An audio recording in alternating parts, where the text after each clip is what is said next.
What's good, beautiful people? It's your girl Tay, and welcome back to another video. So definitely make sure you guys smash that like button, comment down below, subscribe, plus push the post notification bell button so that way anytime I upload a video, you will be notified. All right, you guys, I know I said it was going to be between 9 and 11. We ain't quite make it, but we here still nonetheless. So let's jump right into it. So I did see this article. It came out on the 10th, which was on Monday. I'm not sure if this is information that I went over with you guys, but it is regarding a UBI, which for those of you who don't know is a universal basic income. I've been talking about this for quite a few, well, I won't say quite a few, but just a couple of states as of recently. I'm not sure if this information is updated, if it's new, but we're going to get into it anyway. It says 110 Americans struggling will have a chance to apply for monthly universal basic income payments worth of $660. Okay, this opportunity is for families in Shreveport, Louisiana. If they're selected, they will receive these payments for 1 year. There are many different UBI programs being created in cities, and Shreveport is the latest one. So if you guys are in Louisiana, you may want to look up universal basic income programs to see if you're in a city where they're offering this additional financial support. According to this, it says 25% of the residents in Shreveport are below the poverty line. Now, how to qualify for the universal basic income payment. You must be a single parent in order to qualify. Now, I know that's going to, rub a lot of you guys the wrong way, and I do get it. I do understand that people who don't have children also need assistance. I don't make the rules, though, and I'm not creating these programs. Honestly, I hope to one day. You know what I'm saying? Realistically, the more and more I do this and the more and more I look into the resources, the so-called resources that are available, it just makes me want to, grow my platform larger so that I can create programs like that, can do a nonprofit organization where we, you know what I'm saying? I think that at this point, the only way that we're going to get help is if we help ourselves, okay? We have to get out there and we have to speak up. We have to speak loud, and we have to put these things in people's minds. So I'm not going to get too deep into that, but, I do hope to be able to do that one day. However, you must also be 120% below the federal poverty line. Single parents don't just mean biological parents, by the way, but anyone with legal guardianship of a school-age child. So this means if you are a step parent, if you are a grandparent, if you are a caregiver, or if you're just a legal guardian, you can also qualify for these payments. It says the universal basic income is going to be between 500 wait, let me say that one more time. Universal basic income, $500 going to 500 families. The child's age must be between 3 and 20 years old as of August of 2021. If you're not married, you cannot be living with a partner. The application will close on January the 17th of this year. So you guys have up until Monday to complete this application. You want to go online. I am not on the actual website, but you do want to go online and look up universal basic income for Shreveport application, and you want to apply. I don't see a link here. Otherwise, you guys know I will put it down below in the description box. But if I find it, I will put it there. If you need assistance with the application, you can go to the United Ways Financial Empower Center between 9 a.m. to 5 p.m. Monday through Thursday, and then Friday up until 3 p.m. There will be assistance at the Airport Park Recreation Center on Tuesday, which was actually yesterday. I do apologize for that. People can receive assistance at the David Raines Recreation Center on Thursday, which is tomorrow, between 10 a.m. and 12 p.m. Okay, it says some Americans will qualify for payments worth $250 bi-weekly for 2 years. Okay, those getting the benefits will find out with two lotteries. So they're doing 2 lotteries. Girl, can you talk today? One group will receive the guaranteed income and the other will not. The second group may participate in future research activities. Those chosen will be notified 3 weeks after the application close. Okay, so as I said, the application does close on the 17th, which is Monday. 3 weeks after that is when you receive notification. I don't know if it's going to be email, if it's going to be mail, if you're going to get a phone call, but I would just say be on the lookout for all of the above, okay? And pay attention to scams. There's a lot of scams going on. I have to give you guys a disclaimer. I'm going to keep telling you guys because I've gotten quite a few new subscribers. I want you guys to know I haven't done any giveaways here on my channel, and the reason for that mainly is because I want to grow my channel organically. I want people to be here because they want to be here, not because I'm paying them to be here, if that makes any sense. Eventually, I will start to do those types of things, but whenever I do it, it's going to be legitimate. I'm never going to ask you guys to give me money claiming that you won something so that I can give you that in return. That is a scam. I don't have a WhatsApp.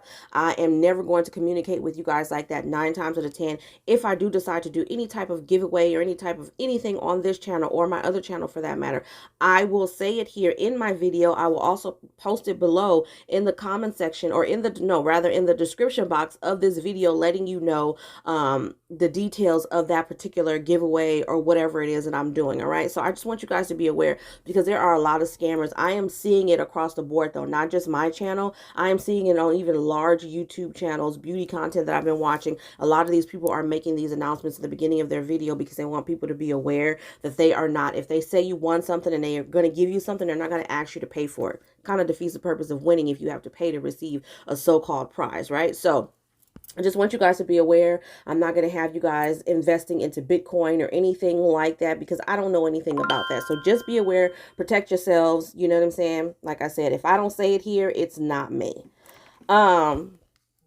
Moving on from that, let me go to my other news. Where did I just pass it? I did. So I found this information. It looked a little interesting. It was a little confusing, but I'm going to read it to you guys anyway. So this actually came out 3 hours ago, as reported by the U.S. Sun. It says eligible residents living in California, Connecticut, Illinois, Maine, Minnesota, and Washington can expect food stamps coming their way. It comes as extra food stamp benefits worth up to $1,504 will be sent out in a matter of days. The extra food stamp benefits will be available to recipients in the state of Virginia after the state's Department of Social Services announced that they will be releasing emergency funds to eligible families this month. So I'm not exactly sure if this is the emergency SNAP maximum benefits or if they're talking about something completely different. But that's why I wanted to share it with you guys, because sometimes you may have a different perspective or understanding of something than I do. Maybe you can explain that to me and everybody else who's in class today. Okay. On Wednesday, which was today, it says the department said the benefits will be automatically loaded to recipients' cards on Sunday, January the 16th, okay? More than 41.5 million people rely on SNAP to put food on their tables, providing benefits to eligible low-income individuals and families. Benefits are paid on a specific day each month, depending on the state, okay? You can also order from 7-Eleven. It says order from 7-Eleven on Hawaii. I don't know. This is kind of weird. Basically, getting into this convenience store chain, 7-Eleven's Hawaii division is launching a new electronic EBT option, which allows SNAP claimants to securely use their funds online. So I'm getting that that's what this is, because it was kind of just, the article just went into these bullet points that look weird, and then after that it goes to explain what those bullet points were about. Kind of weird, but it says you can order from 7-Eleven in Hawaii. 7-Eleven Hawaii division operates 65 convenience stores in the state. Moreover, 7-Eleven Hawaii claims it has become the first convenience store to launch online EBT payments. These are the 3 discounts you can get with an EBT card. According to a statement that this week, all select SNAP items can be ordered for pickup, catering, and delivery. While you don't need a credit or debit card, non- and SNAP eligible products can be bought using a combination of those payments on your EBT card and your EBT card. The move is in partnership with Vroom Delivery. The recent boost amount depends on the state. For instance, under the new boost, New York recipients are getting an additional $1,440 in SNAP benefits, which equals an extra $120 each month. This is according to the United States Department of Agriculture. A smaller state like Oregon, on the other hand, just get an extra $337 in benefits, representing just over $28 more per month.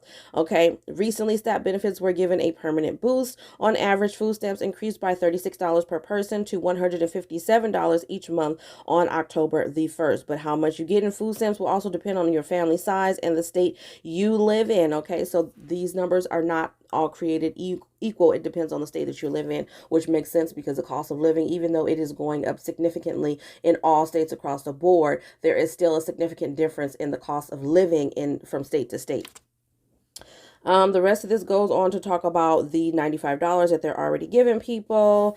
And then it goes on to talk about the cons of this as well. While the increase was welcome by beneficiaries, it can have an effect on people who also receive SNAP benefits, which helps low-income citizens. Households need to meet certain income requirements to receive assistance, and that's just the reality, the unfortunate reality of the situation. I know a lot of you guys are talking about it, you know, especially if you're receiving SSI. The more you get in SSI, the less that you get in food stamps, which you guys already know how I feel about that. I think that kind of defeats the purpose of providing assistance in the first place, especially when they know. The government is aware. We're not going to sit here and act like they're not aware. They're the one distributing the benefits. So if you know if a person by themselves is receiving $900 to $1,000 a month, that's not enough for anybody to live off of. And then on top of that, if you're only giving them $50, $76, and that's me being gracious, because I think a lot of you guys are saying that you've received less than that in food stamps. So we're talking about $20 a month in food stamps. So now you got $1,000 cash, $20 a month in food stamps, and depending on your living situation, that may or may not work for you. Okay, so I'm just saying there's definitely a lot more that they need to be doing, and I'm going to keep saying that, hoping that somebody at some point, which I'm pretty sure they're paying attention to all these videos over here on YouTube. Of course they are. They want to make sure that we're not trying to spread fear and lies and conspiracy theories and all that other kind of stuff. So I know that they're paying attention. Whether or not they're going to take action and actually take what the people are saying into consideration is another thing. But we're not going to sit here and act like we don't know that they're watching us. Okay, moving on from that. What is this? Okay, I'm sorry. I was thrown off. But it looks like this is I want to say this is, what is this? This looks like this is regular emergency SNAP maximum benefits. I'm just going through here because I'm seeing all of the states that have been approved, and I'm just trying to see if I see California, because it mentioned California in the beginning of the article, but I have yet to see California. Wait a minute. So for California, it says benefits are made available over the first 10 days of every month based on the last digit of the client's case number. That's what it says here. This information is completely different. You know what? I'm just going to go through these states. We're going to keep it very, very simple. I'm going to read you guys this information from this particular article. It may or may not be helpful to you, but I'm starting to think that this is emergency SNAP. It says for Utah, the benefits are made available on the 5th, 11th, or 15th of every month based on the first letter of the client's last name. Vermont, benefits are made available on the 1st of every month. Virginia, benefits are made available from the 1st to the 7th of every month based on the last digits of the client's case number. Washington, benefits are made every month from the 1st to the 20th. Washington, D.C., benefits are made available from the 1st to the 10th of every month based off of the first letter of the client's last name. West Virginia, benefits are made available over the first 9 days of every month based on the first letter of the client's last name. Cash benefits are made available on the first calendar day of every month. Wisconsin, benefits are made available over the first 15 days of every month based on the 8-digit of the eighth digit of the client's social security number. Wyoming, benefits are made available from the 1st to the 4th of every month based on the first letter of the client's last name. Rhode Island, benefits are made available on the first day of every month. South Carolina, benefits are made available from the 1st to the 10th of every month based on the last digit of the SNAP case number. South Dakota, benefits are made available on the 10th day of every month. The benefits are made available based on the last 2 digits of the head of the household social security number. For Texas, SNAP households certified after June 1st, 2020, benefits are available on a staggered basis between the 16th and the 28th day of the month based on the last 2 digits of the eligibility determination group number. I don't know where you can find that information out. SNAP households certified before June 1st of 2020, benefits are made available over 15 days beginning on the 1st and based on the last digit in the eligibility determination group number. Again, I don't know where you can find that information out. For North Carolina, benefits are made available from the 3rd to the 21st of every month based on the last digit of the primary cardholder's social security number. North Dakota, benefits are made available on the first day of every month. Ohio, benefits are made available for the above individuals from the 2nd to the 20th of every month based on the last digit of the client's SNAP case number. Oklahoma, benefits are made available from the 1st to the 10th of every month based on the last digit of the client's SNAP case number. Oregon, benefits are made available from the 1st to the 9th of every month based on the last digit of the client's Social Security number. If there is no Social Security, such as parents applying on behalf of their U.S. citizen children, the benefits are made available on the 1st of the month. Pennsylvania, benefits are made available over the first 10 business days of the month, excluding weekends and holidays, based on the last digit of the 7-digit case record number. We're getting to it, you guys. I know this is a lot. I really wasn't expecting to go into this, but I think that any additional information, especially for you guys who are saying benefits didn't come when they were supposed to come, the information that I usually provide to you guys is provided from the U.S. Department of Agriculture. This is not from the U.S. Department of Agriculture. Let me just say that one more time. So this person may have actually just took little snippets of that information, or maybe found information in other sources and put it together in this article. Okay, so I just want you guys to be aware, just in case you guys are like, you told me something different the other day. So I'm letting you know that this is not from the USDA website. I don't know the source of where this person or where this particular what do you call it? This particular news station got this information and compiled it into this article. Okay. I don't know if I did Nevada. Let me do it again. Nevada, benefits will be made available over the first 10 days of every month based on the last digit of the household's birth year number. New Hampshire, benefits are made available on the 5th of every month. New Jersey, benefits are made available over the first 5 calendar days of the month based on the 7-digit number of the client's case number. New Mexico, benefits are made available over 20 days every month based on the last 2 digits of the Social Security number. New York, benefits are generally made available based on the last digit of the client's case number for all counties except the 5 boroughs of New York City. Okay, for New York City cases, benefit postings are spread out over 13 different days that are not Sundays or holidays during the first 2 weeks of each month. The actual date changed from one month to the next, so New York City publishes a 6-month schedule showing the exact date availability for you guys. Go back down because I just lost my spot, unfortunately. Where was that? New York, New York. Okay, that's it for New York. And then it does it again. What the heck? Come on now, we almost at the end. Okay, for Minnesota, benefits are made available from the 4th to the 13th of every month. Mississippi, benefits are made available from the 4th to the 21st. Missouri, benefits are made available over the first 22 days of every month based on the client's birth month and last name. Montana, benefits are made available over 5 days beginning with the 2nd calendar day of every month based on the last digit of the SNAP eligibility system case number. Nebraska, benefits are made available from the 1st to the 5th of every month based on the last digit of the head of the household Social Security number. Louisiana, benefits are made available between the 1st and the 23rd of every month based on the last digit of the client's Social Security number. Elderly and disabled benefits are available between the 1st and the 4th of the month. Maine, benefits are made available from the 10th to the 14th of every month. Maryland, benefits are made available from the 4th to the 23rd of every month. Massachusetts, benefits are made available over the first 14 days of every month based on the last digit of the recipient's Social Security number. Michigan, benefits are made available from the 3rd to the 21st of every month based on the last digit of the recipient's ID number. Illinois, benefits are made available for households between the 1st and the 10th based on the month previously set by the last digit of the head of household individual ID number. Indiana, benefits are made available from the 5th to the 23rd of every month based on the first letter of the client's last name.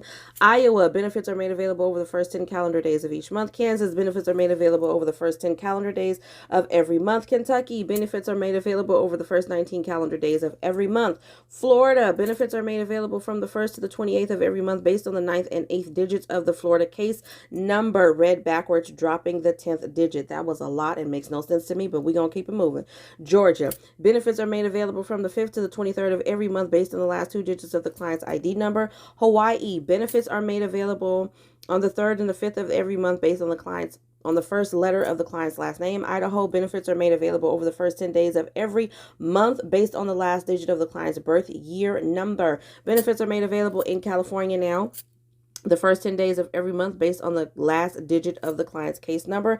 Colorado, benefits are made available from the 1st to the 10th of every month based on the last digit of the client's social security. Connecticut, benefits are all made available from the 1st to the 3rd of every month. Delaware, benefits are made available over 22 days beginning with the 2nd day of every month.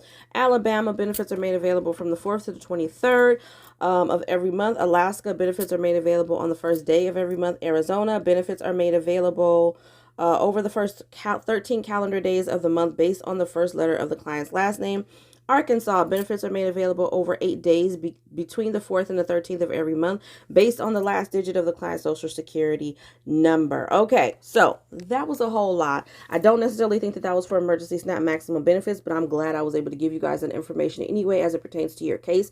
I think that this is for regular benefits, just your regular benefits that don't have anything to do with emergency SNAP maximum benefits, if that makes any sense. I don't think this was emergency SNAP.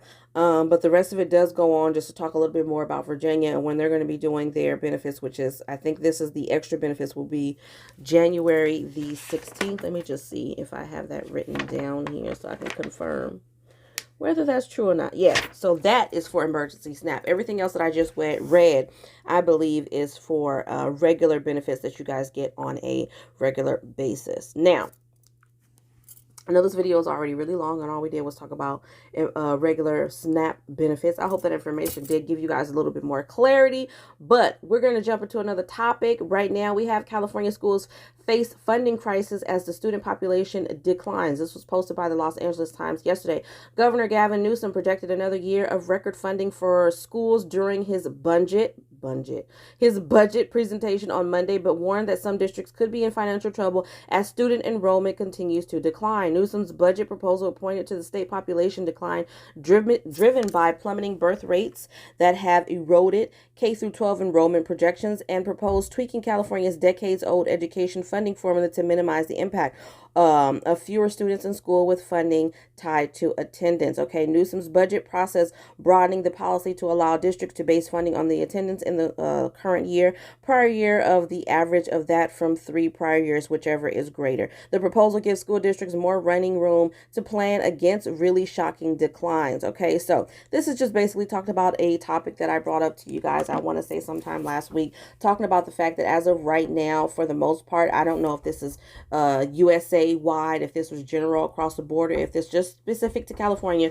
but generally the funding that goes to these schools goes based off of the amount of students that are enrolled. And so when the amount of students who are enrolled goes down, then of course the funding will go down too. To be perfectly honest, this is yet another area where I think that they really need to be paying attention. Our kids are away from us, most of us who have children who are school age, our children are away from us for the most part for 6 to 8 hours Monday through Friday, okay? And in that time, I don't think that they are properly prepared for the topics. There is at least with the schools that I've dealt with, you guys may have a different experience, but for public schools, private schools are a little bit different because they have funding coming from the state, I assume, and they also get funding from the parents if they're paying tuition, right? But for irregular public schools, I feel like it's almost like health insurance. Health insurance for those who can't afford to pay for health insurance. When you get state-funded health insurance, you don't get the same perks as a person who is paying for their insurance. Yes, it's free, and yes, something is better than nothing, but you have to wait. You know what I mean? I'm saying this again from experience. If you are a person that has health insurance that's state-funded, you know, a lot of times if you need to see a specialist, they have to actually, your doctor, your primary care physician has to actually request clearance for you to see that specialist, versus if you're 9 times out of 10 when you're paying for your own health insurance, you can actually kind of pick and choose where you want to go because you're paying for it. So if you need to see a specialist for a specific reason, you know, you just pay whatever it is the copay is, you go and see that specialist. You don't have to wait for things to be cleared and wait for you to get a referral letter in the mail and all of that other kind of stuff that comes along with that. The same thing, in my opinion, is generally what goes on when it comes to public schools. They don't have tools, they don't have enough computers, they don't have enough books, they don't have the right books, their books are outdated. It's just a lot of stuff that goes on in the school system that also I think they should be working on. But that is absolutely all that I have for you guys in today's video. I do hope this information did give you guys a little bit more clarity. I thought that article, the way that it was presented, seemed to be a bit more skewed around emergency SNAP maximum benefits. But the more I read, I believe that is just general information, which I still think is relevant and significant because people are still applying for benefits even as we speak. So I do think that information is significant. But on that note, you guys, as always, I'm going to say, remember to smash that like button if you haven't already, because it definitely does help to let YouTube know that you like what I'm doing and you want me to stick around. And look who it is. Did it take you? Are you out of breath? You out of breath? Say hi. Say hi. Say don't forget to subscribe. Alright, you guys, but that is absolutely all. As you can see, he just busted open my door and decided to interrupt my little recording session. We are going to chill out right here as he smiles. Alright, you guys, on that note, I'm going to say, as always, remember to live, love, and elevate, and I will definitely see you guys in the next video. Peace, y'all.